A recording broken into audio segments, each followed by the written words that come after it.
The Survivor specialists Phil, Blake, and Tegwith are back. Will may be joining us in a bit. We don't know. It might happen. It might not. But today we are He talking could be about, on Survivor 50 as your 49 person. You never know. You never know. He is not. And we are doing our Survivor 50 cast reaction. And we are going to be talking about all 22 people that we know and 2 people that we don't, that Jeff revealed as season 49 and season 49 today on CBS Mornings, which I thought was hilarious because it's like, oh, we're going to keep those hidden. It's like, no, you're not. Redmond's done that. We already know that it's Riz and it's Savannah. And so we're going to be talking about how we feel about Riz all God. of that. And yes, and we have 24 people, which I have to just, before I even turn it over to either of you, I just need to say that on January 11th, Will, myself, and Mike Bloom sat down and did a podcast draft where we did 24 people, 3 tribes of 8, and each tribe had to have 4 old school and 4 new era people on it. And I really think that that's what we're about to get, whether for better or for worse. I think that's what's about to happen. Well, this is your fault. In the hands of the fans. We were the fans. We didn't realize that we were the fans at the time. I probably wouldn't have done what we did. Let's just be real here. Maybe they're listening. I don't know, but I know that the day that the spoiler came out, I'm on vacation, as everybody can see from the beautiful background with the 3 caballeros dancing in the background here. Blake and Will were blowing up my phone like they have never blown up my phone. I text them to be like, you guys ready to do like a Patreon podcast or something? I won't hear from them for 48 to 72 hours. The season 50 cast semi leaks, and the 2 of them were blowing me up at like 1 a.m. and I've never gotten such great response time. So I'm excited to dive into this, and I'm excited to hear what Tegwith has to say too, because I feel like we're going to have a little bit of a good cop, bad cop, although Will would be the big bad cop here. And I think he'd be proud to hear this. He sent us 0 to 10 ratings of who he's excited to watch play. There were a lot of zeros on that piece of paper. So we're going to dive into all of it. This is polarizing. People are not happy right now. I've been hit up by former players today. I've been talking to some myself. And I'm just a little shocked. So I'm going to start with Blake, because I know that you're supposed to start a little scary here. And I know that his take might be a little scary, and then I'll come to you, Tegwith. I think what's interesting is it's an all-star season, and I think there's the thought process of no matter what they did, there's no way they can please everybody. But it certainly felt like they didn't really try for a couple eras of a lot of fans. And maybe this is for a new era type of fan to watch. I do know half the cast, even though I've only been watching for 4 years. That's what matters, is keeping these new fans that have binge able to watch, able to pay attention. If I do want to go back and watch every cast member, it's maybe only 4 seasons I need to go watch, because Sari, Colby, and Stephanie are all on. Oh, Coach is there too. I'll just watch House Heroes versus Villains and get some of those. And maybe that's the thought process of this. I think also I've worked in casting. It is a thing of who's going to pass the buck of like when this isn't a great season, or if it's not a great cast, is it casting's fault? Did we have issues with the execs, or Jeff Probst want to go another way? I think that's something whenever maybe you're looking at this list of 24, when you're like, well, how did that happen? I don't really like that. Maybe that's where the wires got crossed of, well, we wanted some more old school people, but whenever we told them, they were like, it can only be these 4. And are we going to say no to Sari? And like, sometimes maybe you do, of like, we saw Sari win a show called To the Traitors. Can she win Survivor? If there's going to be big ass burly men from the new era that she has to compete against, she's never going to win a challenge. She can never get to endgame. It's like, are we going to watch that again? I think there's some clear people that people have wanted for years. So congrats on the people who mention Chrissy's name every single time. I think there was a large portion of, as soon as we watched Q do what he did, everyone was like, Q has to be on the next All-Stars. It worked out for you. But then there's a lot of people who, I've been saying Sean Rector probably as loud as anybody has for 20 years. And there's somebody else, I don't know if it's Bloom or the other guy. It's the other guy, right? Dalton Ross. Dalton I was Ross, talking. who's Yeah, like, I messaged him today. I'm the number 1 Sean Rector fan. Why did this not happen? And it is Sean Rector too old? Is there not enough is it Sean Rector saying no? Is it, well, some of these people got an appearance fee, and then it's like same thing with like, we have Colby but we don't have Jerry. If we could only have one, would you want Colby or would you want Jerry? And I think there's a lot of different views and avenues, and that's just my base layer of when I'm watching this. But I think when Phil and I were talking about it yesterday, when we were looking at the 48 pictures, it doesn't, or 24 pictures for season 50, it doesn't feel that great. But when you start picturing the 8 people on the tribes, and you're like, oh, Q may be talking to Coach about Aubrey, and he hates Aubrey. And Coach is a coach, and Q is a player. Is he about to be Coach's new Tyson, and they run the game? Like, what is the best possible? Like, we're living in where there's hope because we don't have spoilers. We have cast spoilers, but no, there's no eliminations yet. So in my mind, every single All-Star season is won by a wacky pick that shouldn't be there. But right now, Q could beat Coach by 1 vote, and also Angelina gets 3rd place because she drives everyone crazy. Like, that's my, let's just have that final 3. Why wouldn't we do that? So that's where I'm at right now, of like, I'm disappointed in some of these decisions. I'm maybe a little bit more understanding than you're hoping I am, because I know how casting works. But I don't know why there's so many new era people, unless they were like, we have to have our new era audience stick around. Here's my thing, and Tegwith, I'll turn it over to you in a second, but I just want to comment on some of the stuff here with Blake, and I want to take into consideration real quick for some people. These are real human beings, and sorry for any random noises that are happening. I'm in a hotel room. I can't control all the random sounds that are happening in here. But these are real human beings. So I don't want to start rumors about health issues for anybody, but I just want to take into consideration this cast already. Somebody had put it out earlier today. There's 10 people over 50 or 10 people over 40. Like, it's insane how much. Jenna Lewis, Colby, Coach, I think Chrissy is like upper 40s. It's an older cast, much, much older. Right now, we all know it's Riz God. So there's going to be 3 people in their 20s on this season. It's a 24-person cast. That's pretty insane. So I just want to know, like, I know a lot of people in here are asking, what about Dom? Right? Well, we all know that Dom's story going into Ghost Island was that he was really, really overweight at one point in his life. He lost a bunch of weight and then he was healthy. We don't know what these people are going through. And I don't want to start rumors. I don't want people to think that this is what happened, because I know nothing. But I'm just saying, like, there are people who probably have heart conditions now. Rupert's in his 60s. Like, he might literally not be able to play. Dom, who knows? Like, you don't know what these people are going through. And maybe that could be something with Sean Rector. I don't want to speculate, but these 3 people definitely. Well, no, but I'm just, these are the people that people are going, how the hell are these people not on? And it's like, well, I don't know how Dom wasn't chosen for this. In my opinion, Dom is the ultimate. He was the star of his season, and he loses in a tie. Like, that's insane. And how so is he not played again? That to and me, the challenge doesn't count, CBS. Exactly. And like, take Ozzy out, in my opinion, and we'll get to all of that. But like, that's just where it's an older cast. And I think people need to keep in mind that there could be health issues. There could be other things.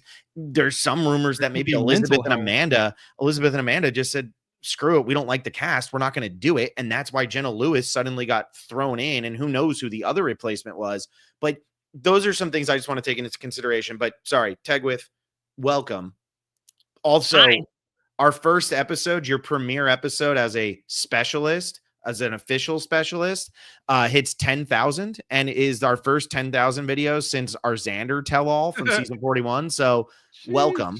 Congrats. Thank you so much. Thank you so much. This is why Will's not here and you are. Yeah, that was really crazy. Yeah, okay, so here's the thing. My take on this cast is ignorance is bliss.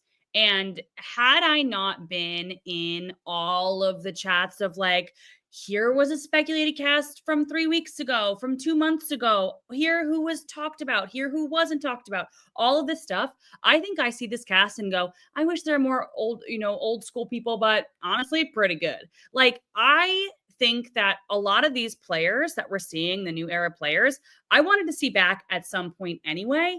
I think I would prefer them to be on like a second chances, but like, really stoked to see Tiffany. I'm really stoked to see Charlie. I'm really stoked to see Q, even though I think Q is going to be an early boot. I'm really stoked to see a lot of these people. You don't think he's going to be Tony? No, he's winning. I would love a Q win. A Q win would be iconic. And like, I love Camilla and I love Kyle and I love all of these people. And I think that they are really good players who have a really interesting perspective to the game. And I'm really excited to see that.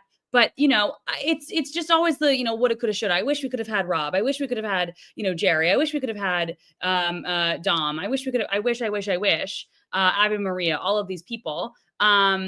And so it's just like comparison is a thief of joy. If I'm looking at this cast, like on paper, I'm genuinely pretty excited about it. And especially because somebody was talking to me and was like, I like looking at this in like sections of people. So in theory, they're breaking up into 3 tribes, right? Mhm. And just like seeing like there are like 3 strong guys, 3 puzzlers, 3 like all of these things. And I think that if they divide the tribes that way, I'm like really interested to see how it all plays out. I will say I, like everybody else, not super stoked about the 26 days with 24 people. I feel like, you know, I feel like with that, it's like, hey, I feel like they couldn't decide.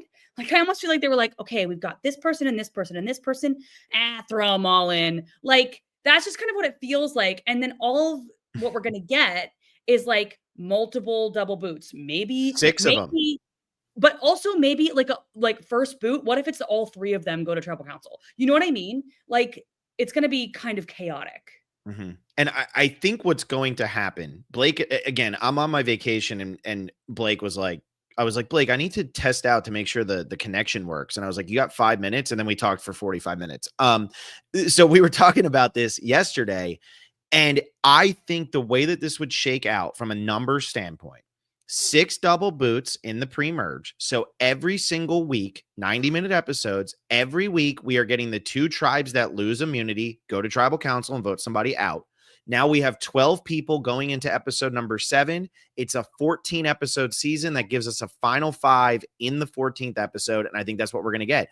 All single eliminations in the second half of the game. But in the first half, Jeff comes out and says, it's season 50. Nothing comes easy on season 50. There's going to be, and I'm telling you right now, That's what it's like on look, Survivor. I'm sure Yeah, that everybody is sitting in their hotel rooms in Fiji. They're probably already sequestered, but I'm just going to say it anyway. And sorry if this blows all of our relationships for 49.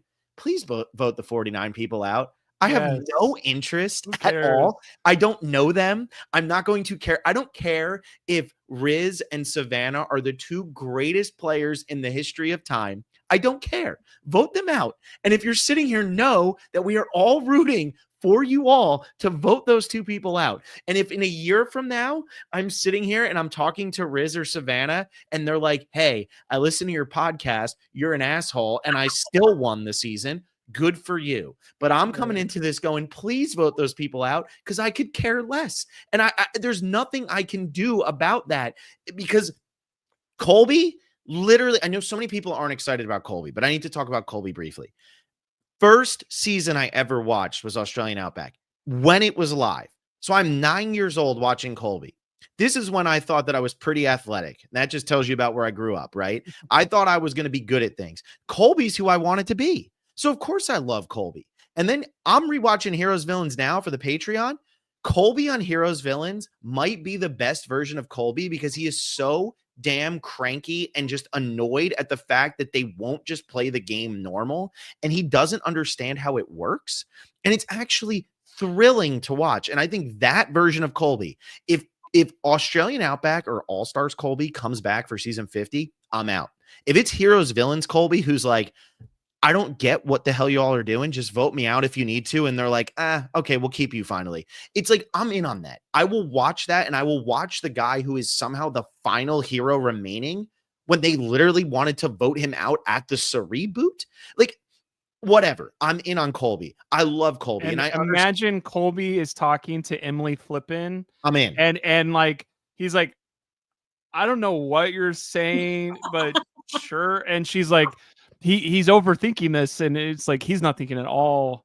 Colby Emily on Chill. a tribe. I think, Blake, you said this yesterday, but Colby on a tribe with a man named Rizgod is all I've ever lived for, right? Like, Yeah. I'm in. And I hope Colby is the reason Rizgod gets his snuff torch or his torch snuff. I just want to Teg, with you were talking about, the overarching and everything like that. So Blake and I went through, and we had Kyle and D on the same tribe here, which they probably wouldn't put the two winners, but who We knows? also had Jonathan and Ozzy, which I thought we separated, but we didn't. But It's okay. But here's kind of the thing we were looking at was like, if you wanted to make it so that nobody was actually playing together, who had previously played together, or like Colby and Coach don't actually play together, but Colby and Coach are on the jury together. So I'm eliminating that. But Coach and Sari, they've never been on the island together. They weren't in pre-jury or jury, anything like that. So here's what it could look like. Colby, Christian, Aubrey, Chrissy, Joe, Charlie, Genevieve, the season 49 woman, Coach, Devins, Sari, Angelina, Q, the season 49 man, Camilla, and Emily. And then Ozzy, Mike White, Stephanie, Jenna Lewis, Jonathan, Kyle, Tiffany, and D. When you start to break it down like that, there's plenty of relationships to be excited about watching.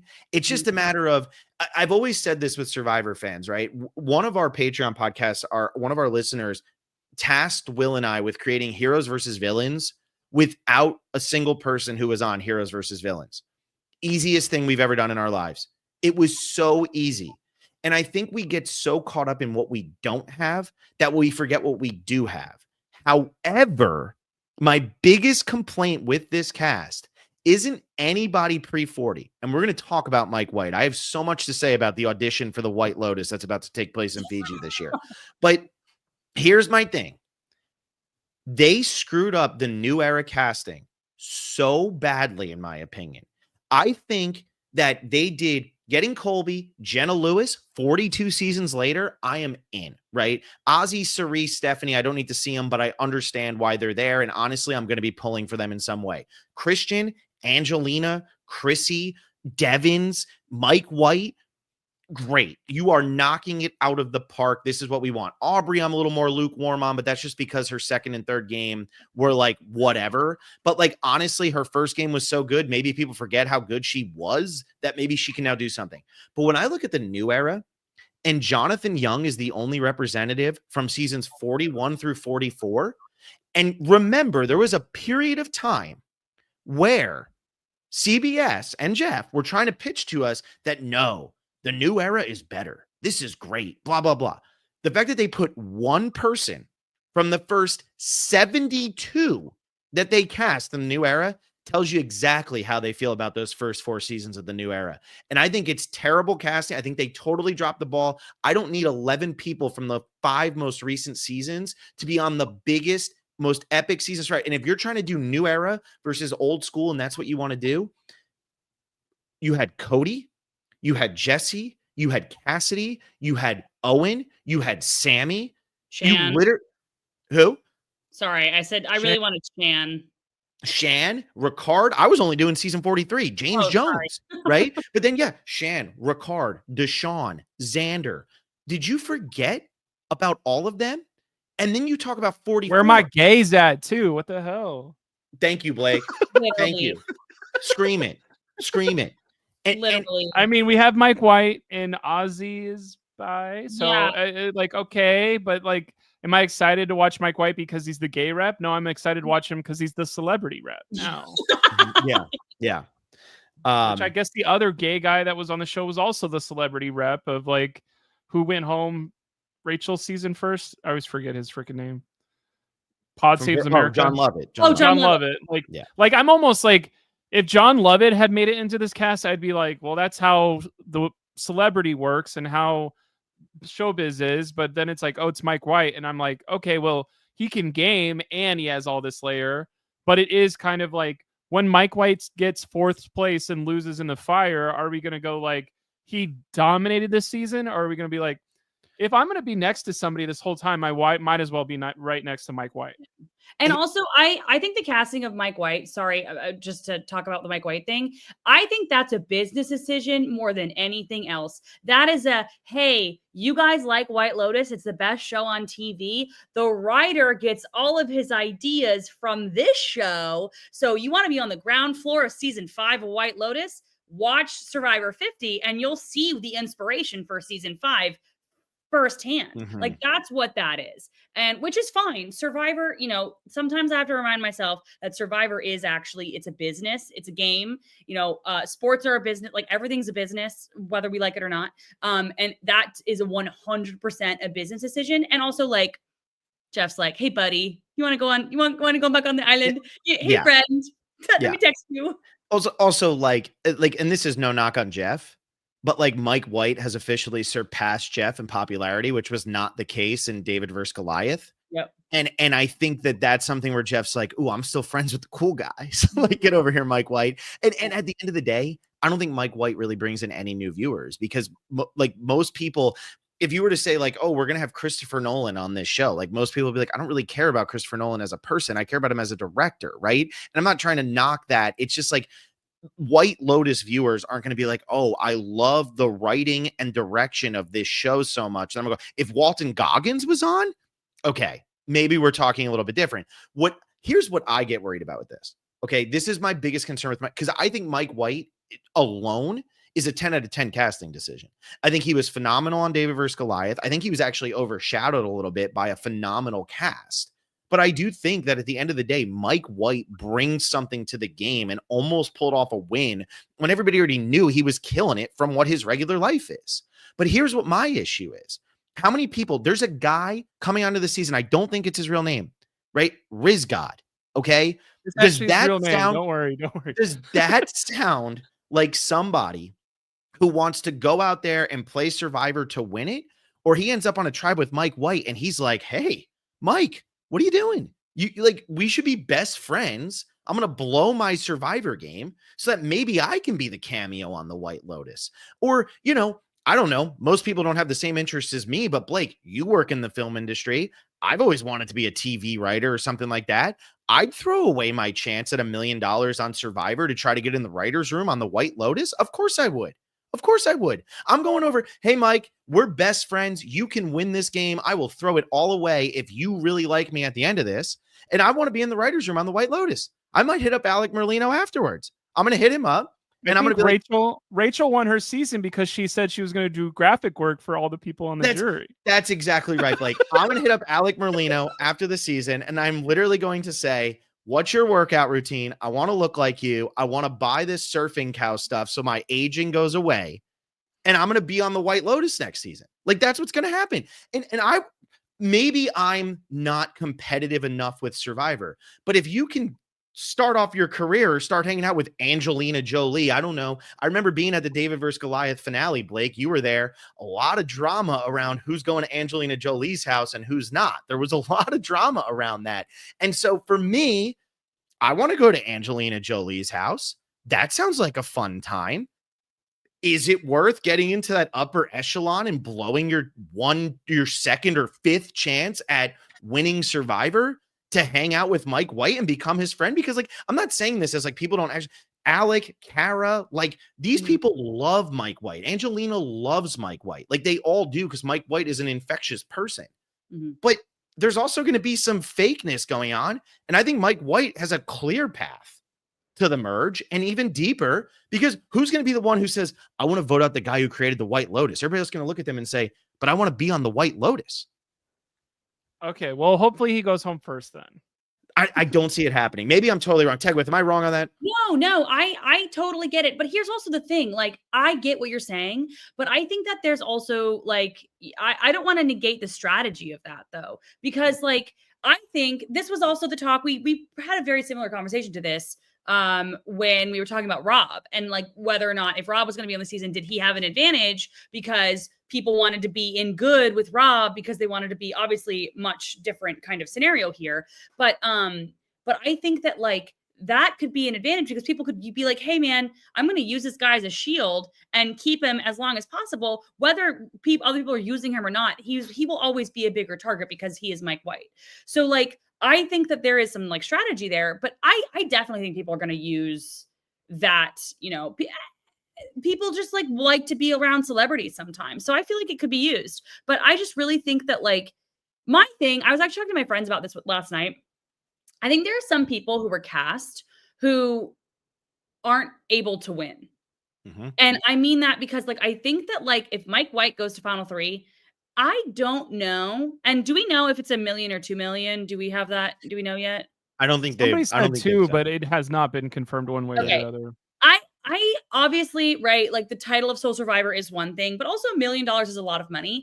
I feel like people, especially now, are not going to vote for one of the most popular, well-known, successful men in, like, Hollywood right now, at least, you know, television right now. Over Just Jenna vote. Lewis? Absolutely not. You know what It'd I be mean? Like, I yeah. don't think that he has a chance to win. Like, I think that there are people, they cast people who are good TV, but they don't have, like, a chance to win, which I think is, like, one of my things that kind of annoys me with the Mike White casting, because I would like to see people who I genuinely think could go to the end and win it all, and I just don't think that he would.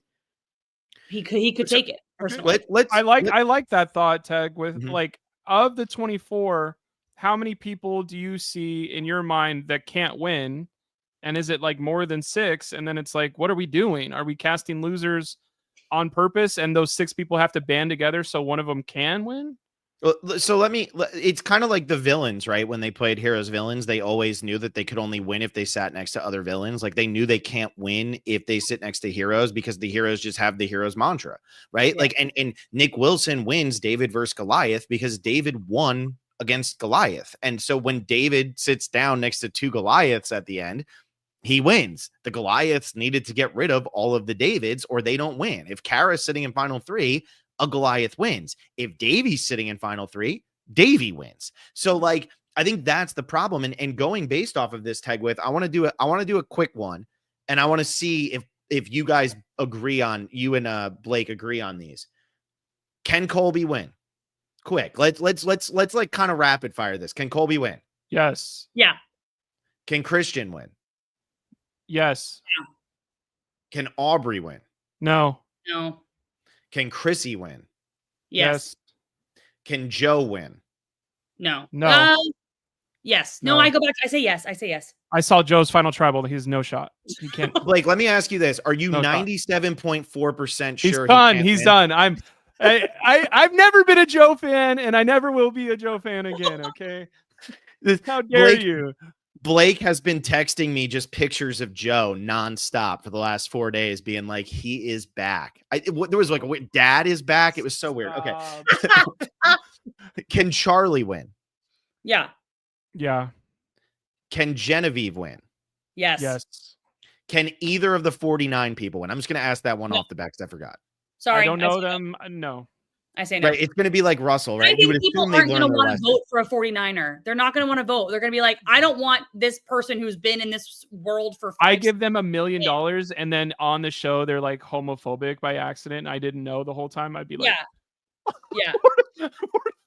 Obviously Also, they're not, or they wouldn't come back. We have this from JD Robinson. Colby can win in what world? In mine, JD. He's already won the $1 This million. is our podcast, JD. Go make your Yeah. own. Yeah. All right.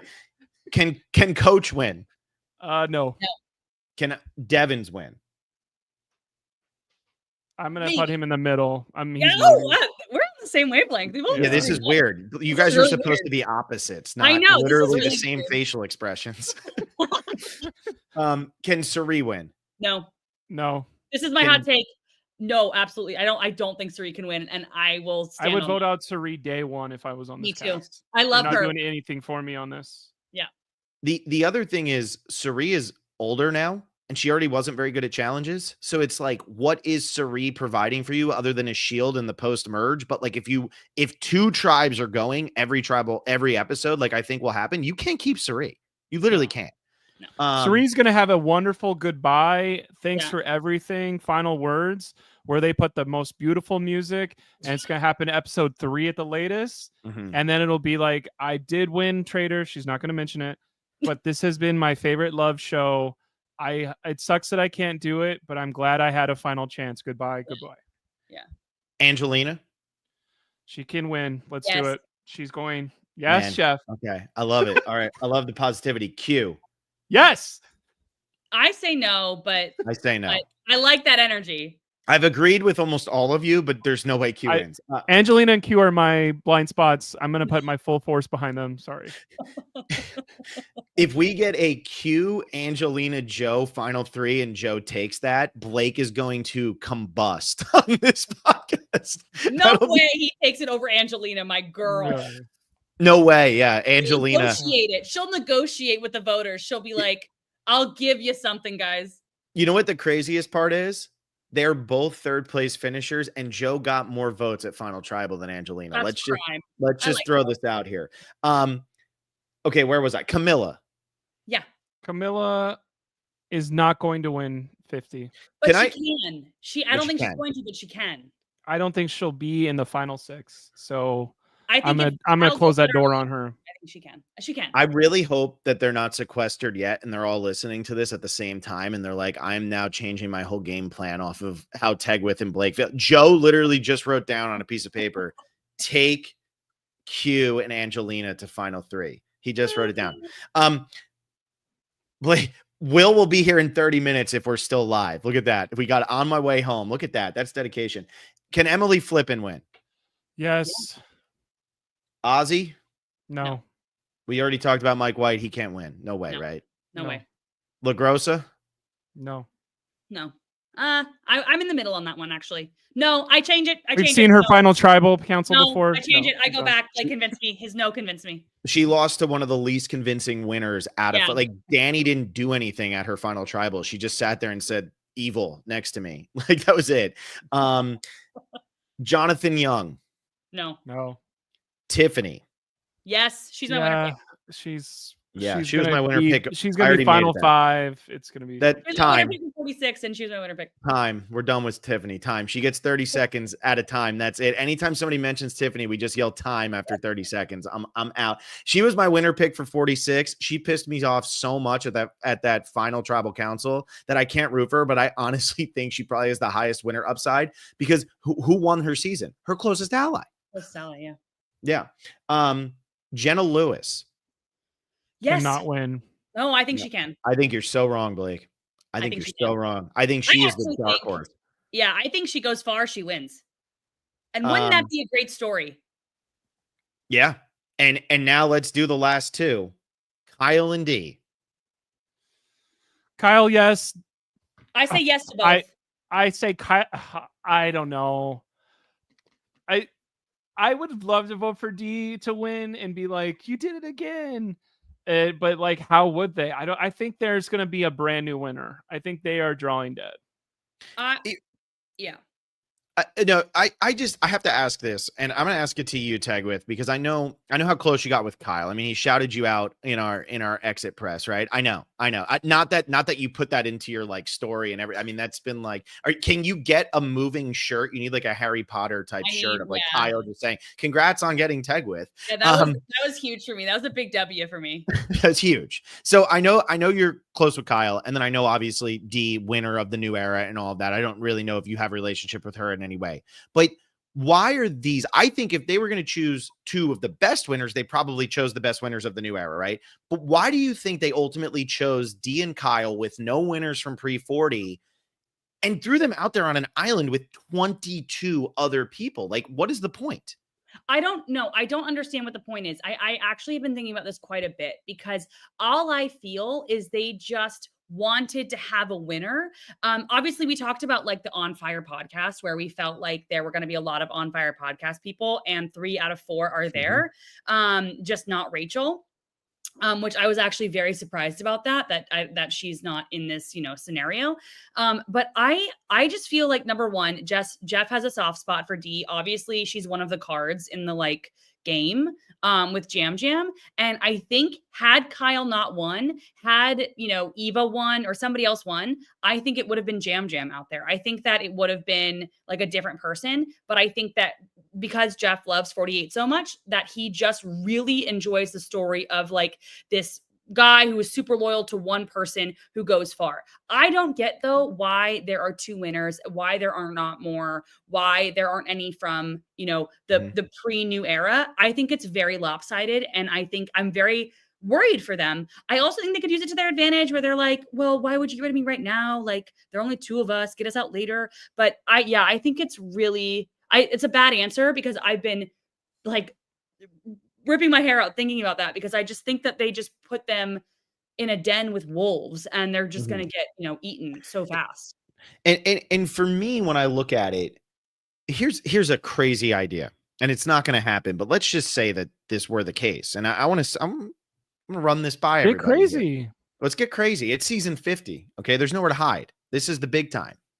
Do you think that one of the Survivor 49 players is also a winner? And Jeff is sitting there saying, these are the 3 best players of the new era. That's his argument. And he brings them out there and he makes them captains. And he says, all right, Kyle, your first pick has to be an old school woman. Go. And then, okay, Riz God, your first pick has to be an old school woman. And okay, D, your first pick has to be an old school man. Now, old school man, pick a new era woman. Love. Do you think, like, is there an old school woman? Like, is there any way that something like that happens where now they're almost picking the entire tribe? Because for me, it doesn't make hope sense. Not. I hope that's the one pitfall this could fall right into is throughout time and space, the worst way to get bad tribes is to let the people pick them themselves. It's either awful or it's so bad it's good of when it goes back to Gabon of when they did it. But like have the producers work with casting and like let's make these tribes as like we spent an hour on it and we did our best and a lot of people click like on it on Twitter. Thank you. But it is like these 8 we did the yarn and figured out we don't want people that work together. We don't want same archetypes. It was kind of, hey, there's 3 new era nerds. They need to be separated. There's 3 best challenge performers ever of Coach, Colby, Ozzy. Those are old school guys. They each have to be on a different one. Then like do that because I think the worst possible thing that could happen is let's let our tribe pick our stuff. And everyone's like, perfect. I'm in a 7-person alliance before we even hit the beach. And we got 7 of our alliance on the 8. Mm-hmm. And we vote out everyone's favorite Suri first. And then the rest of us are in our 7 alliance. It'd be like, oh my God. Well, and I kind of see where your argument with that is. I want to push back on that. I want to Emily's here. Give financial analyst Emily her due here. But I do want to push because I think what Blake, like what you're pointing out is a great point because in past seasons, like Gabon, most lopsided tribes ever, but also the moms have to stick together is the dumbest statement ever uttered when Crystal decided to pick Susie. Like that was the dumbest thing in humanity. And so for me, I think with this season, the reason they could get away with it is because there are 6 women that are pre-40, 6 men that are pre-40, 6 new era that are men and 6 new era that are women. So I think you could get away with it because you could say, here's your specification. If you are a new era woman, you must pick an old school man. If you're an old school man, you must pick an old school woman. And if you're an old school woman, you then must pick a new era man.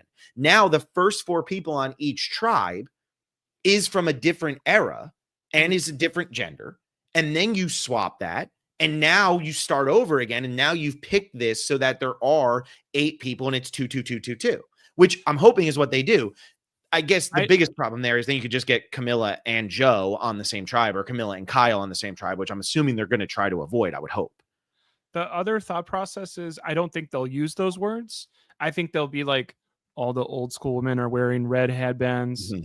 All the new school are wearing blue headband. And it'll be like, pick somebody that's wearing red. I don't know why I'm whispering for that part, but I think got her phone out. Something big's about to happen. No. I was talking to somebody. I agree with Blake. I think that the divisions are very clear. I was talking with somebody and I just want to read this because it's exactly when it was pointed out to me, I went, that is what they're doing. So, and I think you kind of said this, but just to kind of, so the first grouping is Colby, Ozzy, Coach, right? Mm-hmm. Second grouping, Christian, Mike White, Devins. Easy. Joe, Jonathan, Q. Mm-hmm. Charlie, Kyle, Rizgod. Okay, that's the dudes. And all of those 3 are different like categories of like dudes. Okay. Then the women, Sari, Jenna, Steph, obviously. Then Chrissy, Aubrey, Angelina. Mhm. Then Jen, Emily, and Camilla. And then Tiffany, Savannah, and Dee. So Mhm. like you take those and you just like cut it down. Physical powerhouses. Yep. Yeah, physical, One of mental. them's outwit, one of them's outplay. Yeah, Yeah. yeah. That's the easiest And way when to. that was like shown to me and like really I went, that is the exact correct way to think about it because I think that's exactly why. And then this actually was one of the reasons that made me feel better about the cast because I was thinking to myself like, okay, if they had it in their heads, they have to do half new era, half everything before 40. Then they have to do separate those halves between men and women. And then after that, then they think to themselves, okay, we want to have 2 puzzlers, 2 physical, whatever, go. It really made me feel a lot better about the grouping of people that we have. Because it just made so much sense to me in my head. Mhm. And made me feel better about not having, Jesse, not having Carolyn. Carolyn, thank you. Not like it just the way it was presented to me, I went, okay, yes, this makes sense. But yeah, so I hope that helps with anybody, helps other people, but Well, it helps me. I think that's a great way to look at it. And it does show because when Blake and I were talking about it yesterday, it does show that they've put the thought in a little bit more than they put in with like game changers, right? Haley Ford's running around with JT and you're like, what in the world am I watching? And I feel like I don't have those types of questions, but we're being very positive here. If Will ends up showing up before we're done, like he's going to bring the Oh, negativity and it's I going to have come and we have plenty to complain about. I do. I have one major negative thing whenever we're ready for a But- Blake tirade. But I want to, well, we'll get there, but I want to keep sticking with what Tegwith is saying. I think the issue with this cast overall is that we need to be talking ourselves into positivity, right? We need to start separating it out to feel better. And I think that's what's frustrating. Like Tiffany coming back to play again. I'm ready to watch Tiffany play again. She got voted out with an idol in her pocket and her number 1 ally wins the game. I'm ready to watch her play again. But at the same time, I think Carolyn is a million times better of a casting choice. And I think Shan is a much better casting choice.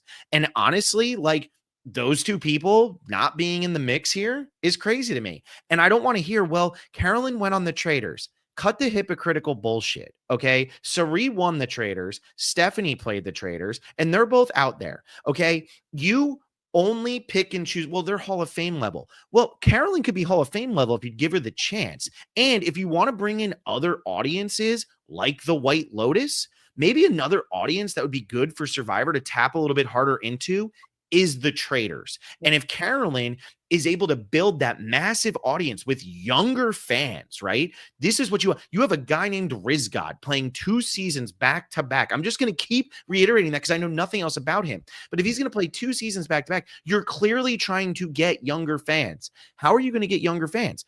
Go to the Traders, go to the White Lotus. Those are the 2 most popular shows on. And also, and look, I'm not going to start going, oh, they did that. But like, there are other people on this season who have done way more problematic things or have been involved in way more problematic videos than the Traders. And I'm sorry, but don't come preaching to me that you are doing Are you this. talking about some I'm not fan talking about content? anybody. I'm not talking about anybody, Blake. I'm just saying that if you're going to make this pitch, I don't care who's on the season, right? Put whoever you want on. And, You do if they're care good who's on the TV, but if season. they're good TV, put them on. What I'm saying is, I don't care what these people have done in their past because I still think Brian Heidick should play Survivor again. Okay, I don't care. Yeah, Tegwith leaves the podcast, but like I'm all in on this. But the thing is, you can't make the argument that Carolyn's not on because she did this, or Jesse's not on because he's going and doing all the Mr. B shit with his son. You can't do that and then turn around and put some people on who have done questionable shit because that's stupid. And I'll tell you what, the Traders is a lot less problematic and is only going to help your numbers. I think it's unbelievably short-sighted. And I think one person from the first 4 seasons was a total whiff. A total whiff. I think there was so much to pull from there. And if you're looking at the people who did make it from 45 through 49, Genevieve had to be there. In my opinion, Camilla had to be there. I really sold myself on Camilla being there. Emily Flippin, if she says yes, you are going to put her on. And those three, to me, are the ones that are absolute locks. Mhm. But when you then start looking at the rest of 46, like Tiffany doesn't have to be there. Carolyn should be there. And I know I've already said that, but to me, it's just like, that's what needs to be focused on. And don't start doing this. Well, you went and played another show and you didn't blah, blah, blah. Here's my advice to anybody who goes and plays Survivor in the future. If you've made it this far in, here's my advice. Play the other show that asks you, because you're probably not going to be asked back anyway. Davey Rickenbacker, you have done everything right. Davey has done everything right, is one of the most positive influences in this community, is beloved by everybody, fits the diversity also that CBS just threw out the window for this, which we can talk all we want about that.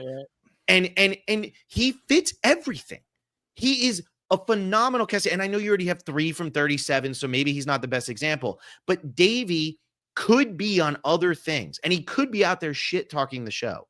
And instead he takes the high road. And how is he rewarded? He's not put on anyway. So if you get the opportunity to go do the challenge, Dee did the challenge. Guess Jeff doesn't care about that. But Carolyn, you went too far. Dee did that commercial for The Quiet Place that one time. Day zero, day one. Worst movie I've ever seen in my life. That was horrible. Anyway, I have a question. And this is like a tinfoil hat kind of situation. Do you think, and this is also maybe me looking at like the positive side of it, the silver lining here.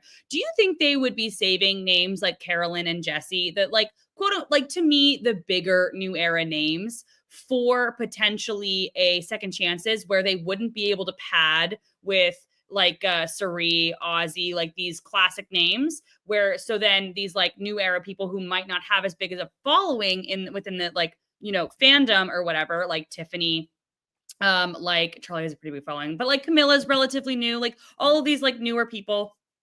And so then they would do that for like a second chances so that they could have like the Carolyn is the big name here. Or is that just looking too positively? I think that's being too positive because Q's there. If Q wasn't there, then that would be different. But Q's the biggest name in the new era, and he's there. That's true. Q. I think another thing that is true that it just kind of sucks that you stepped on the landmine, Jesse and Carolyn, of like, don't blow up the first time you think you're out. Because when someone falls out of the cast, whenever they go, okay, we can't get Elizabeth Lazarski because of this happened. Or her name's Hasselbeck now.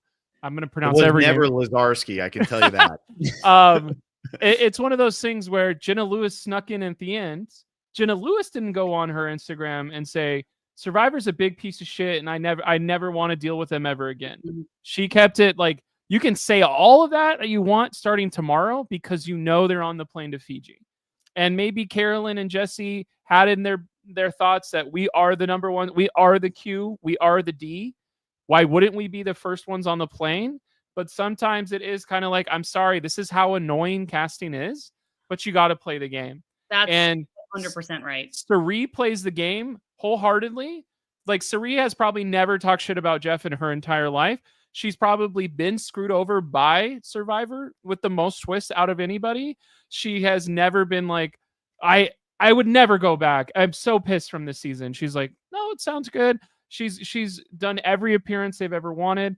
And like probably Carolyn and Jesse would do that too. But there is, I don't want to say entitlement, but there is the thought process of how have I not been on another season yet? And it's like, well, there used to be a lot more all-star seasons back in the day. There used to be, you could be a captain. You could be, what else do they do? Is it just bring back a captain season, please? I want like what if we had Q and Emily be captains already, and then they wouldn't have came back for 50 or whatever.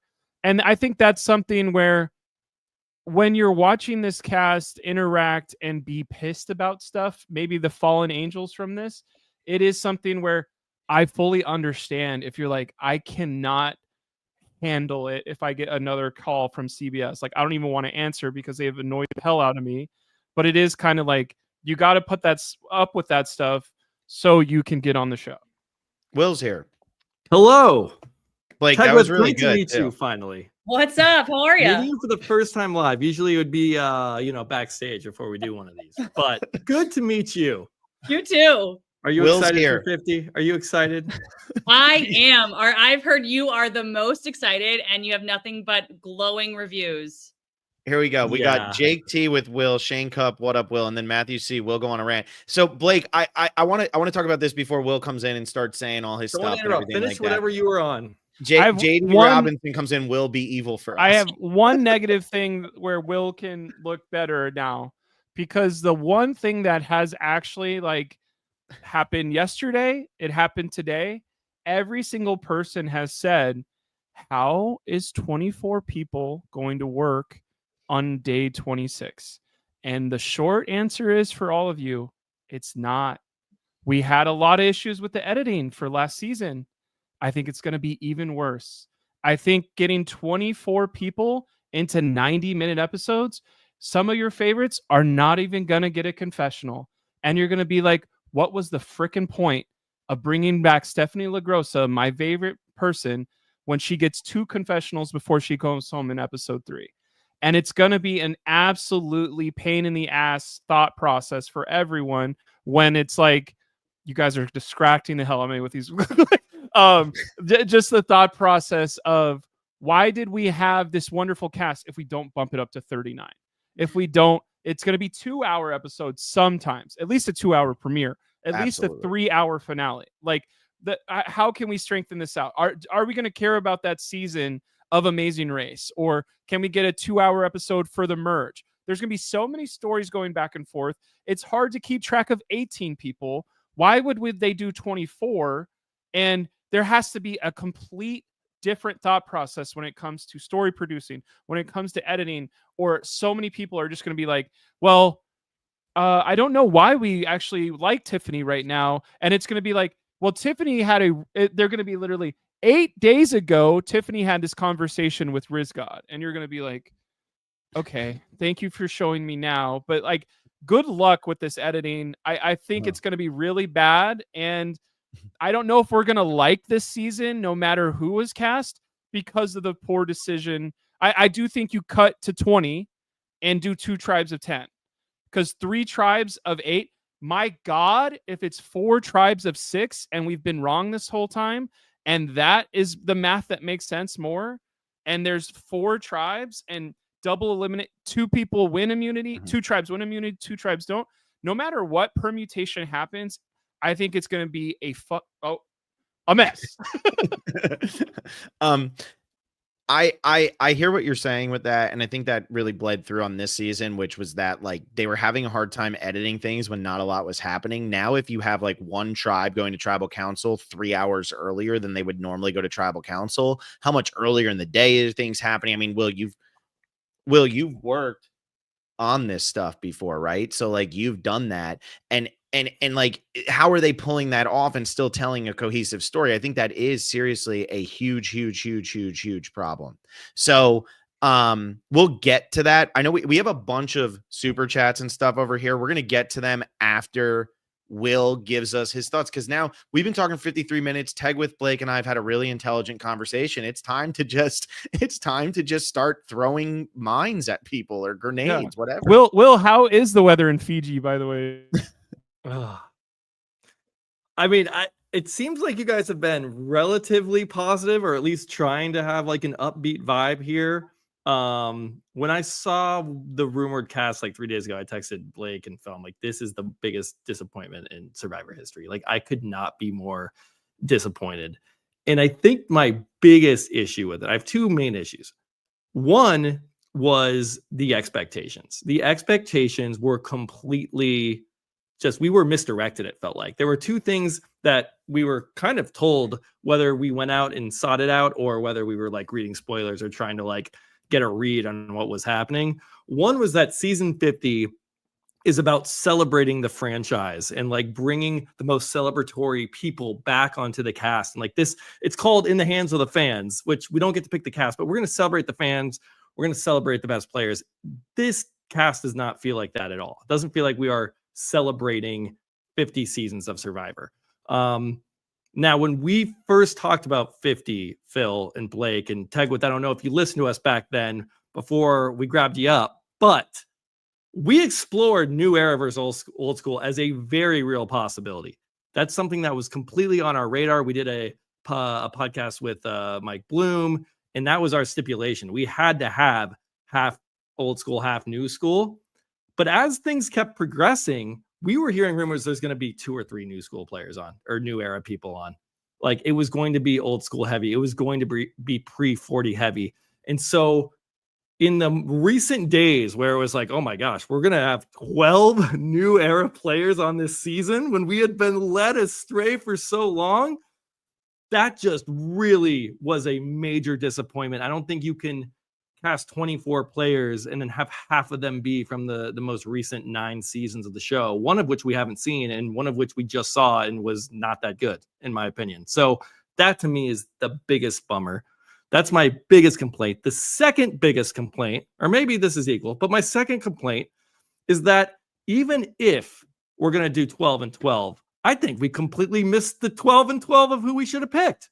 Like, we missed that. So it's like, I could have lived with new era versus old school if you had picked the 12 and 12. And the fact we have 12, I'm actually stoked about. That's probably the only thing I'm positive about. I know, Blake, you just ripped into it and was like, how are we going to get through 24 people in 26 days? They'll figure it out. We do have 90 minutes. So I'm not as concerned as Blake, but I mean, if you're going to pick new era players, I mean, you guys have talked about it, I'm sure, to death, but like Carolyn, Jesse, we're just like, we're missing out on that. And then the old school people, like, Colby's cool. Colby's great. I probably give that like an 8.5 out of 10. But do we have any 10s on this cast? We missed Sean Rector. We missed Amanda. Like, we missed Visepia. We missed Rob Sesternino. Like, we missed, like, Penner had an Instagram today that was like, I was just cut. Spencer had been cut. Like, we missed so many good names. Penner, so I think we just Penner missed is a that. huge loss. So my rants over. Those are my 2. I think our expectations we were led astray on thinking it was going to be mostly old school. And then when it was half and half, we actually picked not a great group. And I think talking about the Sydney from Co-Wrong real quick too, I think is one that showed up. Jacqueline from San Juan del Sur, even Wentworth one more time over some Aubrey or somebody else. You're like, Aubrey, we do not need to see Aubrey again. I think Aubrey was added. People were saying in the chat, it seems like Aubrey was probably the late addition. If Amanda truly did drop out as late in this process as it seems, Aubrey seems like she was the backup for Amanda. Yeah, Malcolm, like, I mean, it's an endless list of like our wish list, and it feels like I'm looking at, I did a little number like on each person's face. Like, we really, like, I mean, Joe's a 0, Kyle's a 0, Camilla's a 0, Aubrey's a 0. Let's go, Will. Let's freaking go. I only have 2 9s. Genevieve and Angelina are my only 9s. Yeah, I thought you had Mike White as a 9. Mike White's a 9 too. Okay. Yeah. But we have no 10s. I think that's my, like, if we're celebrating Survivor over 50s, like, let's get some 10s in here. There are no 10s. Do you have what number did you have for Jenna in that picture? Will, just I couldn't tell who it was with her hat, and I had a pretty, like, I got it off social. It was like a pretty blurry, pixelated. He put a question mark. Who is that? I think I think that for me, there are 2 10s in the old school. And there are 2 10s in the new era. There might be 3 10s in the old school. Tell me right now. I am really, and I know that this is how it's broken down. It's new era and then before new era. I do not like that we're grouping like Christian and Angelina and Mike White together with Jenna. Like that and Colby. Like that also, I'm sorry. That doesn't feel fair. It is so weird to me. I'm sorry I totally interrupted you, but like I would think about this all this time. It's like, why are we grouping together these people? That's so weird. Yeah. Well, and Jayburn Aquatic, this is a super chat from way earlier, which Jayburn Aquatic, if you've messaged me back on Patreon, you won a prize. So hopefully you did. But he says no one from seasons 24 through 31. So that's what we're talking about. No Abby Maria, no Malcolm. And it seems like they jumped a massive gap. And really the gap starts at 18. Bring back Missy even. Because come on.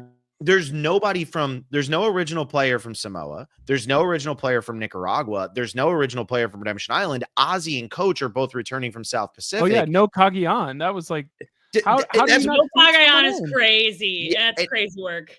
And I think that's what we haven't dived into that yet. But like when you actually sit here and you think about the seasons that aren't represented, okay? and I know that we're not huge on or Blake and Will, you guys aren't, but like there is no Africa, which was probably the last, I would say, like classic season, right? So Fair. there's no Africa, there's no China, there's no Kagayan, there's no millennials versus Gen X, and there's no 41, 43, and 44. When you had 9 seasons to choose from, you chose from 6 of those seasons to get 12 people. That is insane. That's just, it And makes Gen me want to X only just, one from 47. And Jeff said, I love 48, but it really feels like it's the Pro Bowl time and you put 3 people from the Raiders because it's your favorite team. And it's like, you know the Raiders really well, but nobody thinks those are great players in the NFL. And you left all the Chiefs players off just because, I don't really like them as much. Well, what's the guy's name? The Patriots quarterback? I can't think of his name. What's the Patriots quarterback? Drake May. Drake May made the Pro Bowl this year. Why did Drake May make the Pro Bowl? Because everybody dropped out. Pro Bowl one year. But that's what I'm saying, because everybody dropped out. And it's like, but people weren't dropping out. They were being cut. That would be like, we're going to put Drake May in and cut Patrick Mahomes. Yeah, sorry, Tegwith. It's like, that makes no sense. It makes no sense. It's so stupid. So I don't like that. I want to throw Natalie up Bolton. How are we not watching her after 20 years? Can I be a devil's advocate really quickly? Oh, sorry. Let me just read this one and then be devil's advocate. Alan, I think this season can be good and I'm excited, but no Caleb from 45, Malcolm, Rob C, Sean make me incredibly sad. Why is Jonathan here? They just wanted to go with Jonathan because he was the big guy, but like I said, David's the more interesting version of Jonathan. So that's just my opinion. You want 4 people from 48? No, I don't think, look, I love Kyle. I don't think Kyle and D should be on the season. I think it makes no sense. We should do 48 versus 49ers. It should be 50. That's just 10 versus 10. I love that. No, 12 versus 12. 12. Yeah. Hey, that gets Thomas back. I'll take it. Tegwith, what's your counter? They wouldn't have chosen Thomas Phil. Come on. That's true. My devil's advocate here is I was also just like, I love the people that are coming back from 48. Like, I also even love, I love the 46ers, all of those people. Like, I'm like very excited individually to see them because I like them as people and I'm excited to see them play again in a different environment. But I was like, God, it's so many people like it's recency bias. And then, but you go back and you look at every other returning season.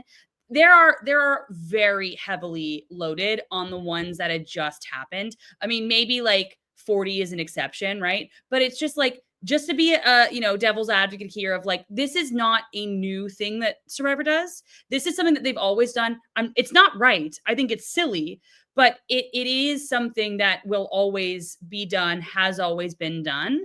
And, we get some good characters because of it. Like, we get to see people again that maybe we wouldn't get to see otherwise. And that's why I feel really bad for like 41 through 44, because like, it's just, they got the short end of the stick here. They were just unlucky in timing, because I do think those casts are really good. And, the seasons might not be my favorite, but if the seasons happened further away from the pandemic, I think they would have been much better.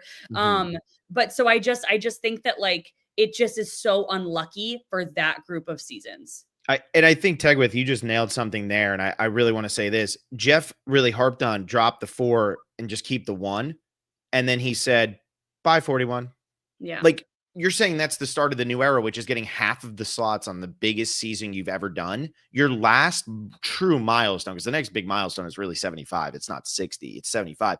And I don't think Jeff will be there for that. But like, you're sitting here and you're saying 41 started this new era that's so massive. And then you say, we did such a shit job casting that. We're not bringing anything back. And honestly, I actually think the cast is very good. It's just the decisions that were made. And now you're trying to throw it all under the bus. And it's like, well, because you did the hourglass, that's not Danny McRae's fault. That's not Xander's fault. That's not Evie's fault. That's not Tiffany Seeley's fault.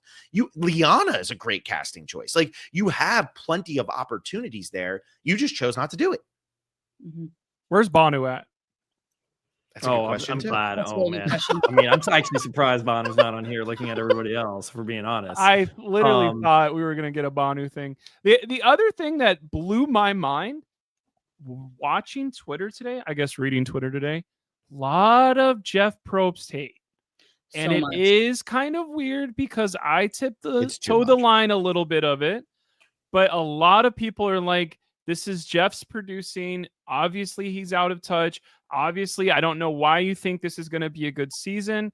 And it is, if you're a Jeff hater, there's so much to be fed with today because everyone kind of took a step towards Jeff doesn't know what he's doing, which I'm kind of like, is this the best season ever? And 50 blows us out of the mind. I will be the first one to shut up and be like, wow, that was amazing. Like, it is kind of like too big to fail, but like, what's the worst thing that could happen on an all-star season? And that's what usually happens. So yeah, and Luke Green says this felt like Survivor 50 just favorites. Will, you had your hand up there. Do you still remember what you were going to say? 'cause I think Tegwith brings up a really good point about recency bias in returning players' seasons. And it's unfortunate because, yeah, I mean, in Second Chance, it was like all Cagayan, Samuel Del Sur. Like, we've seen this before. My biggest problem with this is that we've gone 9 straight seasons without anyone. And it's 50. And like, so this, we have different goals with this season. Like, when you have Second Chance or even like Game Changers or even like fans versus favorites 2 or Blood versus Water, like, you're doing them so frequently that, like, I get why there's recency bias, because the more recently you're doing them, you're going to keep going back to things that just happened because you've done another returning season player before that. We haven't had any for 9 seasons. And so I don't feel like there was any need to keep up with that trend. And I understand it's a trend, but does anyone watch Severance here? There's a great quote from Severance. The egg bar is coveted as fuck. That's the quote. And that's how I feel about spots on 50. Like, 50 spots are coveted AF, and we shouldn't be like, well, yeah, we always bring people back from the most recent seasons. That's how we've always done it, you know. When that's they're how good, people are going to remember.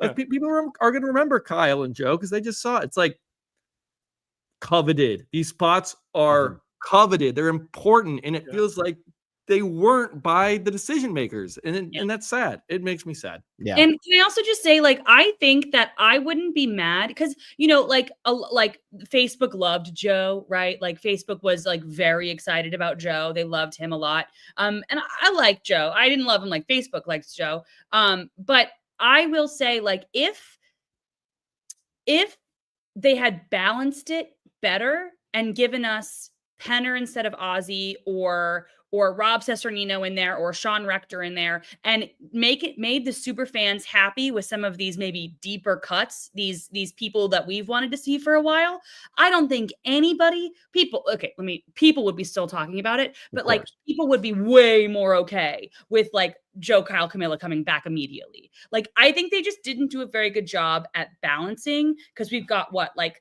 5 people out of a 24-person season from the first 20 seasons of the show, something like that. Mm-hmm. And then everybody else is like later. I just think that, like, if all we needed were like 3 people that were deep cuts that we were really excited to bring back, and I feel like all of this would be much quieter.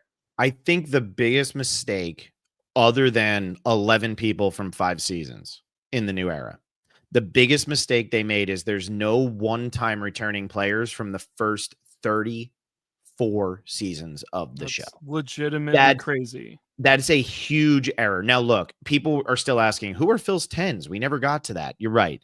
Jenna Lewis is one of my 10s, and here's the reason why. No, but here's the reason why. Come on. You're not okay. So everybody now knows Jenna Lewis is not a 10 for Will. That's fine. But here's why she's one of the 10s for me. And I hate All Stars. All Stars is one of the worst seasons of Survivor. It's horrible. Season. Anybody who likes that season. What place did Jenna Lewis get on that worst season ever that you're saying? 3rd place. And best final tribal council in the show's history. So here's the deal.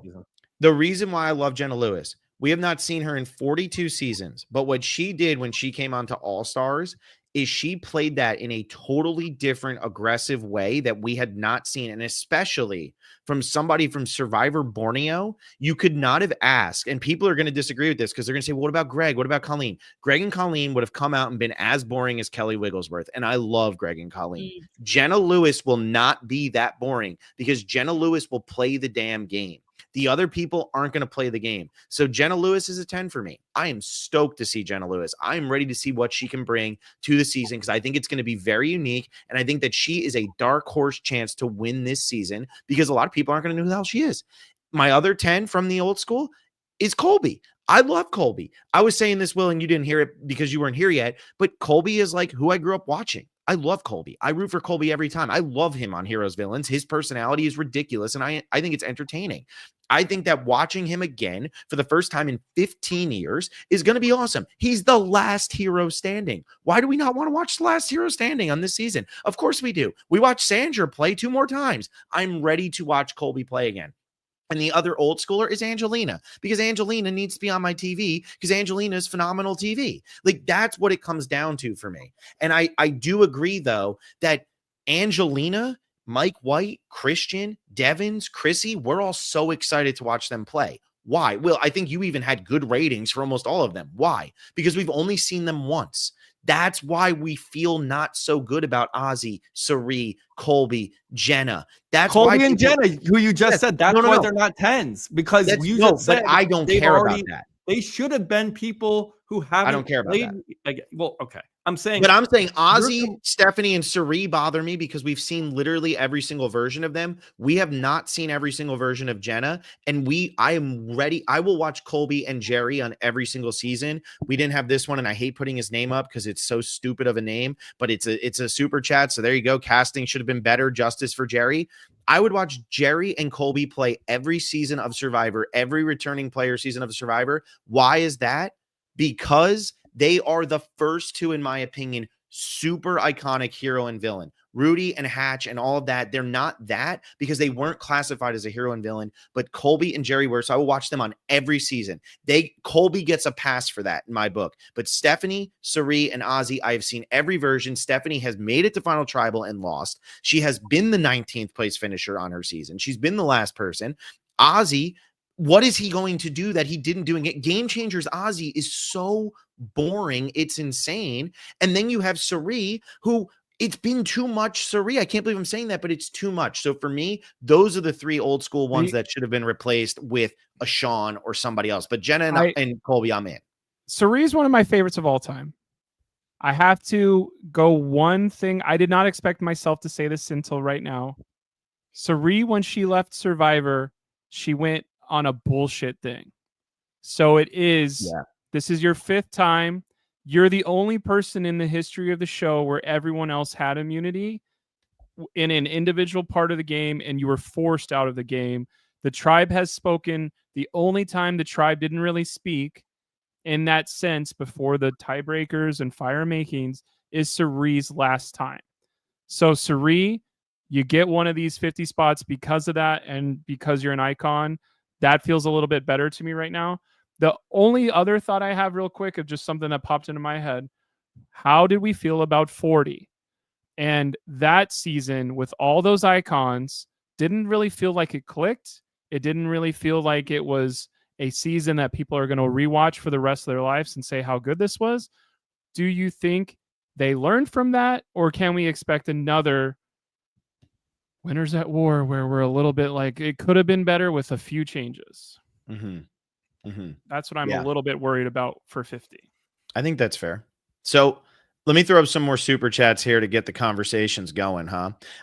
We have Selly here. Yay, it's good to be back, Celestina. Todd needs to be on this cast. Also would have liked Greg Buis and Sean Rector. I do think it's crazy that Kyle and what do you call it, D are playing again, and Todd has never played a second time, and V has never played a second time, and Chris Doherty has never played a second time. I think there's so many missed opportunities back there.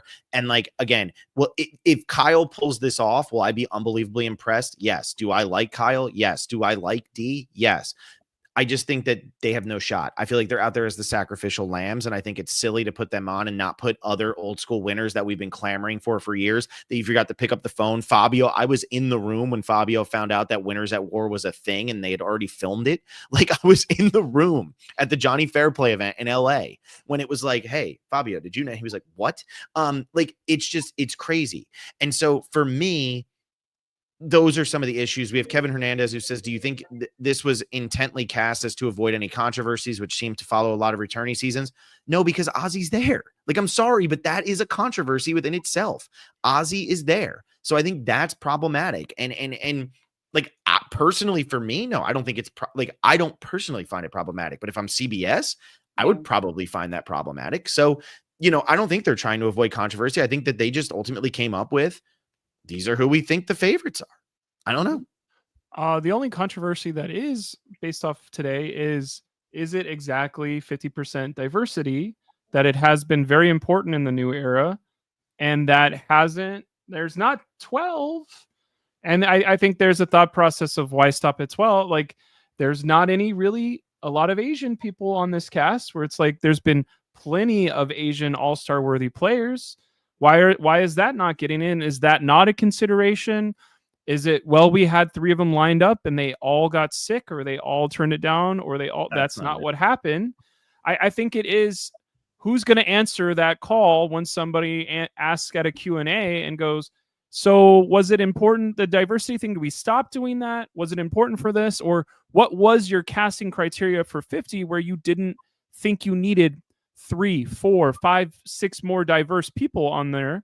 And there's glaring omissions of, is there any lesbians? Is there any, I know that's a weird thing to say out loud for some people, but that's the part of the social experiment, is not the homogenized thinking, the homogenized viewpoints. We haven't even looked at all these people's states, but if it could be one of those things where, why are there 10 people from Colorado? That would be a crazy state for 10 people to be from. But I think this is important to a lot of people that watch the show. When you don't have that box checked, it is kind of like, well, I thought we were moving forward in the right spot. That is something I do like about the new era. As it's not a twist like Cook Islands and Fiji. It is the norm, and it's no longer the norm.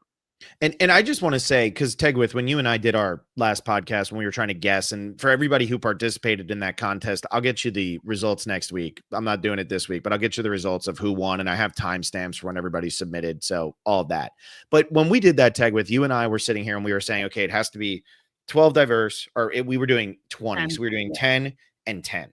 Right. And we were looking at diverse as literally down to like Asian, Black. Like, we weren't looking at it from a, sexuality point of view. Right. But when we were doing that, a lot of people in the comments were like, well, they got rid of that. They got rid of that. They got rid of that. And I pushed back and I said, just because it's illegal for it to technically be mandated doesn't mean that CBS now is just going to throw it out the window, because that's a terrible look for them. I mean, just working at these places or knowing what goes on behind the scenes at these big corporations, the first time you get it's not mandated, to throw that out the window is such a bad look. So the fact that they did, I think, is really kind of crazy. No, I'm not sitting here saying a cast with 12 people diverse and 12 not is automatically better. I mean, we just saw with season 48, I think season 48 wasn't a very good cast. And that's one of the most diverse casts they've ever had. Not cast. It wasn't a good season, but it's one of the most diverse casts they've ever had. And when I sit down and I look at this, I just can't believe they threw it out the window, because what they essentially said is, we didn't actually believe it was a good idea. We just were forced to do it. And now we're not being forced. So now we're not going to. And I think that's a terrible look. Can I say my theory that I had earlier, like when this leaked cast came out? Because Mike White came out of seemingly the blue. Mm-hmm. Like when I didn't see Mike White in a lot of the discussions up until like the very end, or the very, very end. And with the, breakdown, I believe it's 11 POC, 13 white people, I believe. I could be wrong. I think that Mike White last minute said, hey, I want to be on the show, and took a spot. And that is the reason why it's so close, because I think that Mike White was like last minute. And again, no proof. It's just because he wasn't in the rumors, but he's not really on social media. He's not whatever else. So like, who knows? But that is just that, because that makes sense in my brain, because he's friends with Jeff. Jeff even said on CBS this morning, like, we text or whatever. Yeah.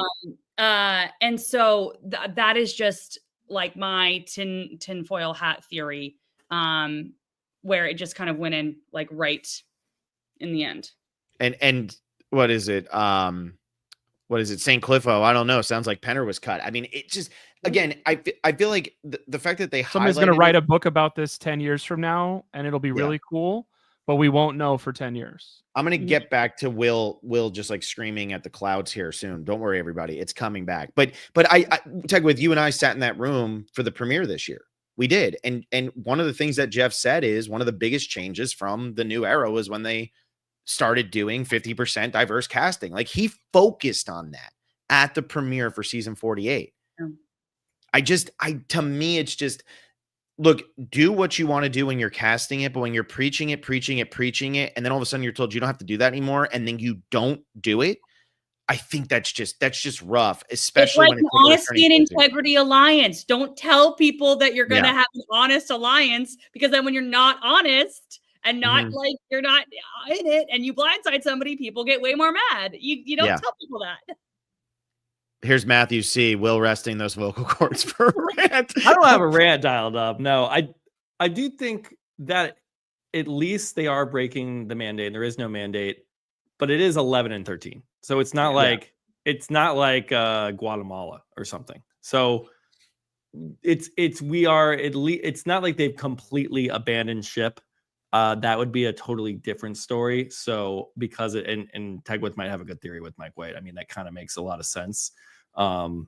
Yeah, I mean, Mike White brings a lot of celebrity, like way more now than he did in season 37. So if Mike White agrees to play, you have to say yes. And if there's no mandate in place, then maybe why aren't you replacing a white guy instead of a?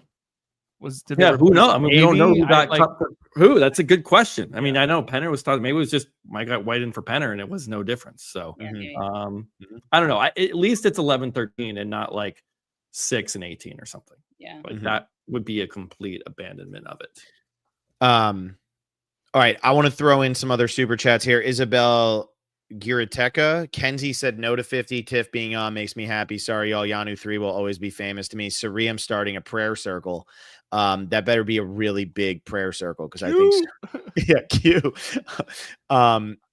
Tegwith, did you hear this that Kenzie said no? I feel like Kenzie was always going to be a no. I didn't know that this was a no. I haven't heard that, but I don't have my ear to the ground. When I'm chatting with Kenzie, we're mainly just talking about the Hunger Games, so like it's so I have no idea. I don't think that Tiffany would have replaced Kenzie, and I honestly don't think that I think Kenzie's getting her life. Kenzie wants nothing to do with it. She's happy with what she's got right now. I don't think that she really wants to, but I will say, and I think that I'm seeing it on Reddit, I'm seeing everywhere. I think Tiffany's going to do really well, and we said this earlier in the pod. I think that she was somebody that I remember her being cut when Jessie was cut. I remember it being in the talks that she was cut way back. So when I saw her name in the final list, I was shocked. And I think that's going to be probably a good thing for her. Also, just the fact that she is going in, and I said this earlier, but she's going in with people that she argues with publicly, Q, from her season. She wasn't tied to Charlie. I have high hopes for Tiffany. I mean, yeah, I think if you were to ask me the people who have the best chance of winning, because we were going through earlier and talking about who can't win and who can win, I think Tiffany absolutely has one of the best chances of the new era people, because her threat level's low, and I think people have literally forgotten about her. And she's smart, and she's smart, and she gets along with people. So yeah, I don't know. I just want everybody to know Blake is the one who is currently controlling the specialist comments on the side. Will's 0-10s are not available for purchase on Patreon. He already said something. My confused look. I was like, what is that? Yeah, well, this is just crazy talk. That's not real. I mean, I could see, I think Kenzie is about to go the way of Natalie White. That's what it feels like to me. She's going the way of Natalie come back White. When she wants to build another business. Yeah. I'm done. Also, just to clarify for Blake, if you do put it on Patreon, it's 0 to 9s because there were no 10s. Oh, okay. True. Who would have been a 10 for you? Oh, perfect. Rob Sesternino, Sean Rector, Vesepia, Earl, Penner, Spencer, Cass, New Era, Jesse, Carolyn. He's got him locked and loaded. He's not wrong. New Era is tougher for me, but again, if they're gonna do New Era versus old school, you load up your 10s in the old school, and then you, like you said earlier, give us Joe, give Facebook what they want, but then give us our 10s. And Colby, I'm sorry, Bill, not a 10, because we've seen him play 3 times. That doesn't, when there is another tier above, you can't be 10. Sorry. I mean, I don't need you to agree with me at all. You want to know another 10 I have, Will? Jenna Lewis. No. You want to know a New Era 10? You ready for this? You are doing this to just anger me. I can tell you're getting so excited. Camilla, Camilla, dude. A military Phil over here. Camilla is not a 10. She played far too recently. Again, these spots are coveted, and we just saw her. And I mean, I've been saying the finale, like Genevieve's the most recent player I want to see playing. Like, there's no reason to put someone on this close. When we haven't had a returning season in 9 full, I mean, like, you know, if we don't count 48 and 49, still 7 full seasons, and that's still there's still 40 seasons behind that. Thank How you. dare you? Where's That's true. Bruce erasure here? Bruce would have been better than half the new era people. Jake selected, O'Kane, honestly. where the heck is he at? I know. Jake is a huge miss. Like, Jake was one of those people I'm like, I need to see Jake play again. Brandon after that. Donlin at least could do a challenge or something on the side. Do you guys want to pick winner picks or like Wait. 2 people you want to protect with your whole heart? Can I throw up some more stuff real quick? Selly, I would give anything to have Morgan from Kage on. We got to get the super chats in before we start doing Oh them. my Like, and then we got to finish because my How wife many is super literally chats we asleep. got? We have one more. Jake T says 51-60 should bring back captain or fan versus favorite type Sure. season. We were talking about that earlier. Blood versus water, yeah. I Something think that they're gonna just have gets more 4 people returning involved. seasons from 51 to 60. I think they're going to be 2 captains, a fans versus favorites, and a second chances. I want to talk about something before we get rid of this. Before we start answering Another Blake super Smith. chat. Another super chat. Oh God, Kevin Hernandez. Would you rather Lex instead of Colby or Sean instead of Ozzy? Blake or Will would never want Lex. Will hates. No, I would love to see Lex. I just, when you talk about player rankings, I always say Lex I compare him more closer to a coach than I do like a game savvy play. Like, I think Lex, we were making light of him for the most part, and like gives me coach energy. Like, I think if he gets to the end, I don't think he wins. I think we see something similar to South Pacific, in which coach doesn't get the win because of who he is, honestly. And what about Sean over, what was it, Ozzy? I think all of us 100%. would say yes. Like, that's not even a question. Yeah. Yeah. I that's would- not even a question. If we could get Lex back, I would be okay with. I don't want to see ever Boston Rob. I don't need to see Boston Rob ever again, unless Lex is there, and then I want a captain season Boston Rob Lex. I would watch that. We don't tell them. Ryan and I were talking about this before the podcast. We were like, Lex is going to come back. Don't tell either of them that the other one's the captain. Surprise them both. Great TV. So let me ask you this, Tegwith, because I saw your post earlier today about burning bridges. Or was it yesterday? Whichever one it was, but like casting kind of seems like they're burning a little bit. We're talking a lot about there could be potential returning player seasons in this, 51-60 range. Do you think that there's going to be people who coming out of this are just like, screw that, I got dragged? I mean, Shane Powers was one way back in Second Chance who said, I'll never do that again. Do you think that there's people who are just going to be like, this was brutal, we've been going through this for Abby Maria said 9 months, and they're just like, I'm not doing it again? Yeah, no, 100%. I think like the people that I don't think are cool. I think Rob's fine. I think Sean, not Sean. I think Penner's fine. Like I think people that are fine, upset but fine nonetheless. But like Davey had a whole long video on TikTok where he said like, I understand that they have to do what they have to do, but I have to live my life also. And so he's like wanting to develop a show and like kind of go forward in a different route.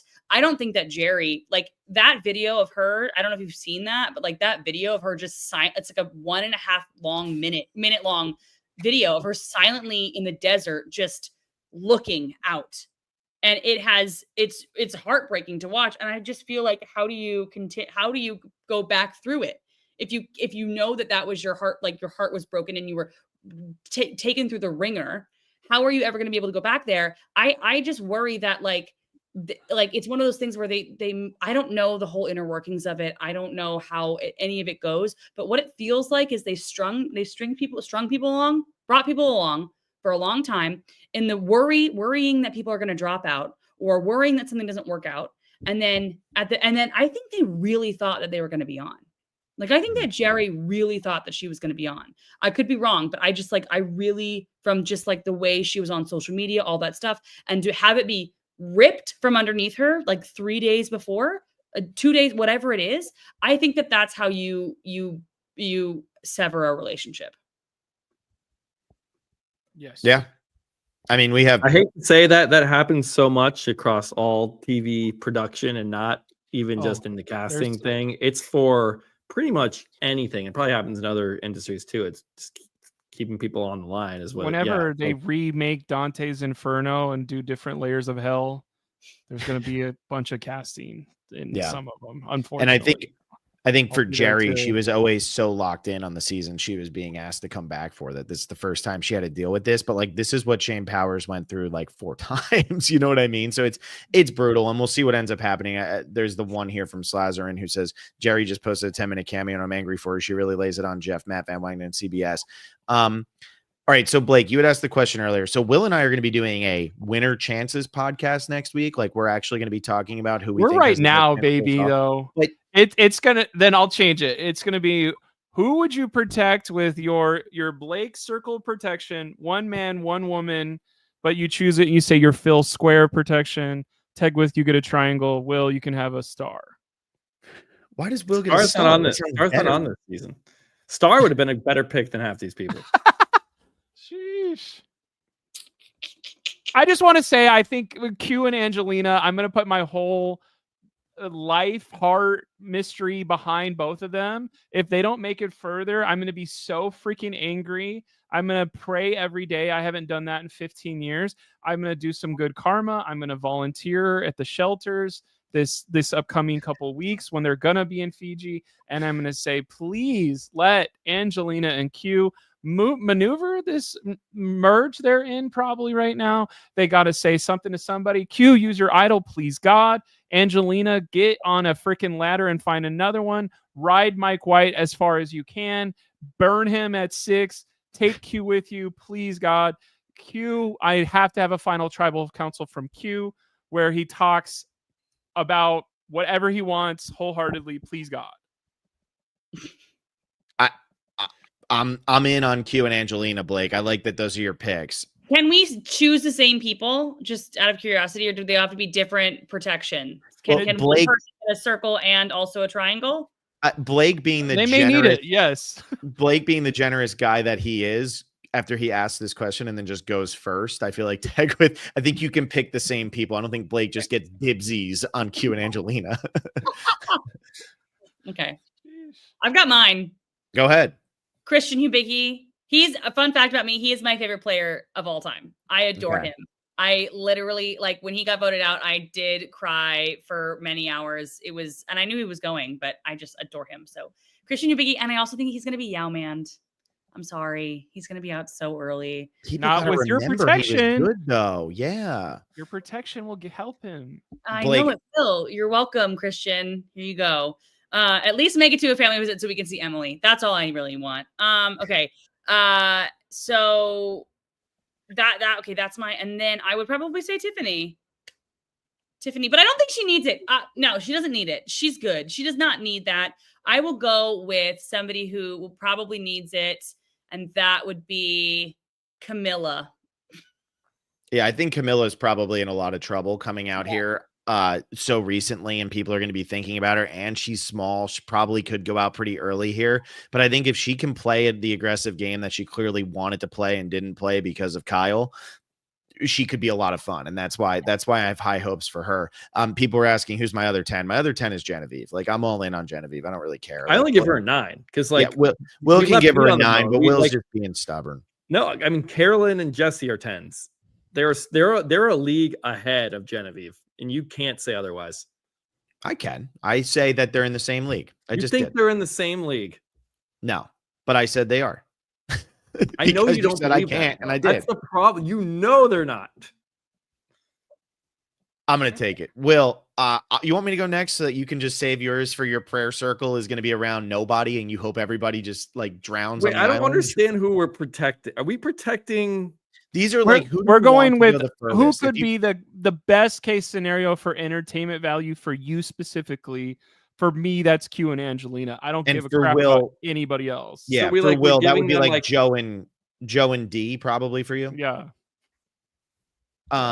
But like for like all stars, it would be like we all wanted Sister Nina to go further than he did, and he doesn't go very far. We all wanted Nobody Tony to go protected further in him. Game Changers. He Okay. doesn't. So that's kind of how we're looking at this. And Blake went Angelina and No, I heard everyone's picks. ew. I was because I thought we wait, who did you go? right You went after we Christian, said and who we was your were- other? Camilla. That's Christian right, and Camilla.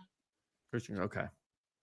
Yeah, Phil, you go ahead. Riz God and Savannah. No, Riz I'm so stoked for both of them. I can't wait.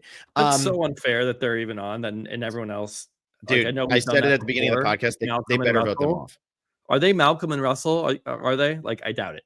I Yeah, really they're not. doubt that these two They're not. players are Malcolm and Russell. And hey, I could be They wrong. could be Amanda and James though. Yeah, Amanda, But people James, saw half Malcolm, of Russell. Amanda and That's the James. company that they need to keep.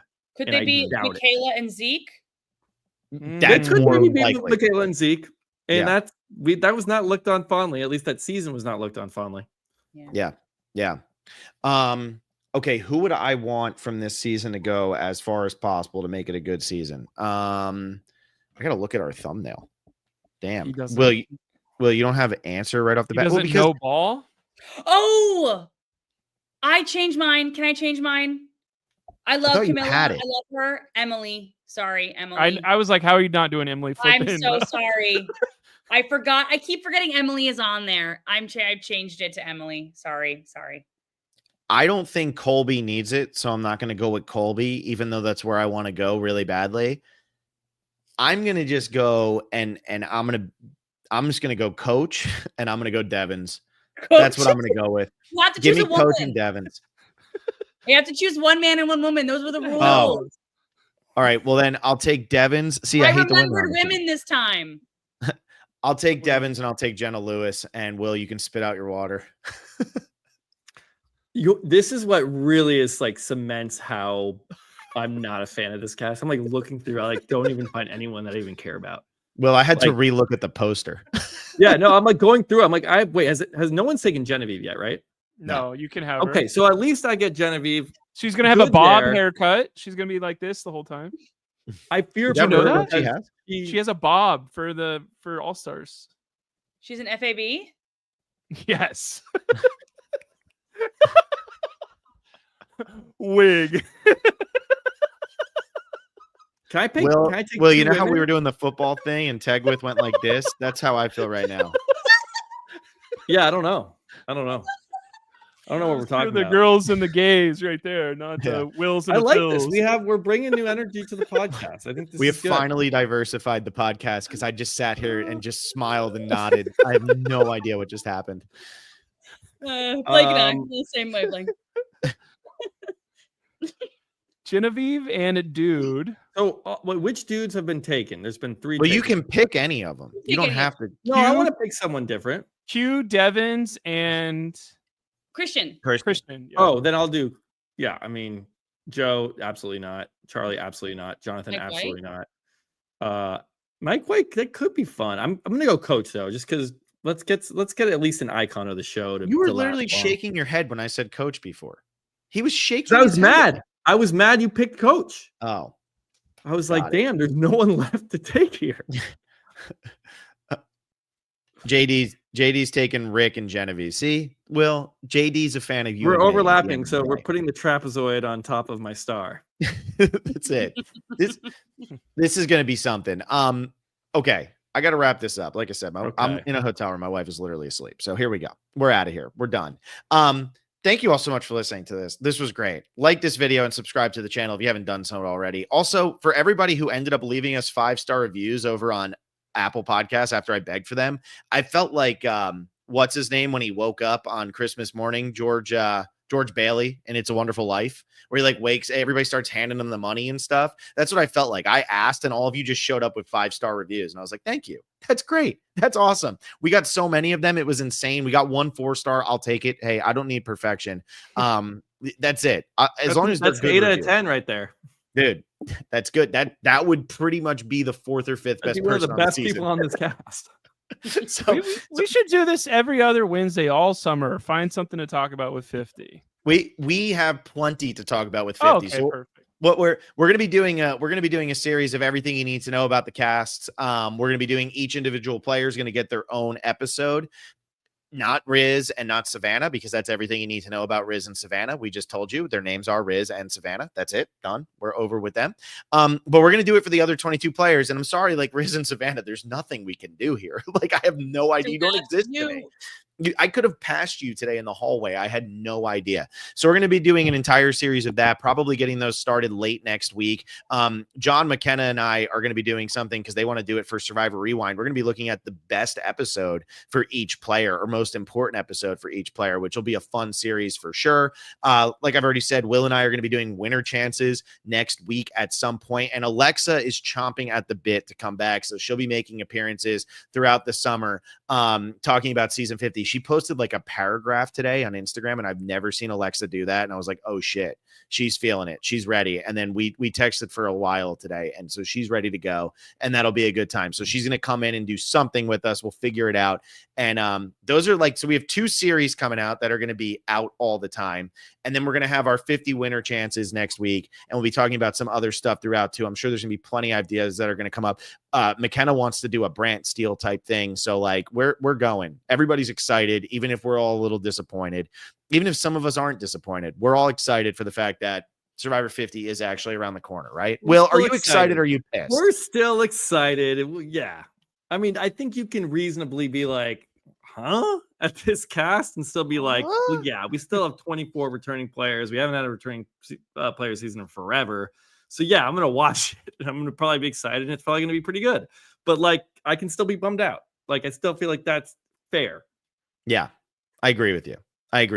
So everybody, thank you all so much for listening. Hope you enjoyed this. Patreon content going on all summer, patreon.com/thespecialist.